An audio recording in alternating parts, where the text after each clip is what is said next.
But I do feel badly. Really, I do. I feel a sense of pity for the people who have spent so much mental energy over the past 2 years insisting that this happened and putting these pieces together in this grand conspiracy theory to insist that Donald Trump is an illegitimate president because of this collusion. I really feel bad for them, that maybe they sometimes woke up at night and thought that they found another clue, that some of these people probably have padded rooms where they have put all of these different pictures and articles up on the wall, and they have strings attached to different thumbtacks trying to weave this large, complex web of collusion with Russia and Donald Trump's campaign. I really feel bad for them. I really do. And they really thought that they came up with something. And now, of course, they're going to become these crazy conspiracy theorists for the next 75 years. And they're going to say that Robert Mueller was really working for Donald Trump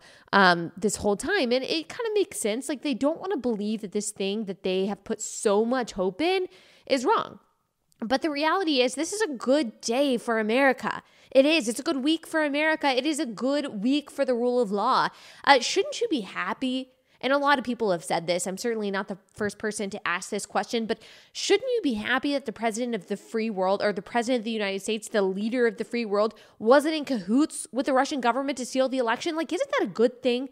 Shouldn't that give you peace of mind? Shouldn't you have a sigh of relief? Now, like I said, I don't think a lot of people have been holding their breath for the past 2 years. I don't think a lot of people have really cared about this. I mean, you got to put food on the table. You are worried about your kids, about your family, about your job. You're probably happy that the economy is doing well. You're probably not wondering what Robert Mueller is up to.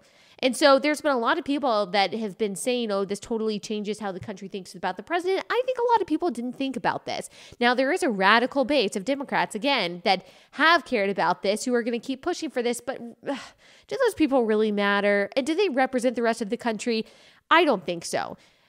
I've always wondered if a guy was going to, this is what I kind of asked myself in the very beginning and then decided, okay, I really don't want to think about this until I know the results of the investigation. But the question I asked myself, if a guy was really going to go through all of the trouble of stealing the election, don't you think he would have tried to swing the popular vote?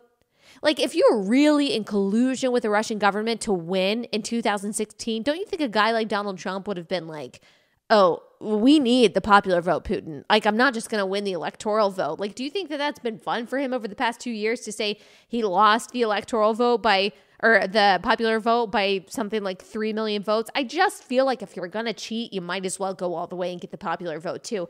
So it just didn't make that much sense to me.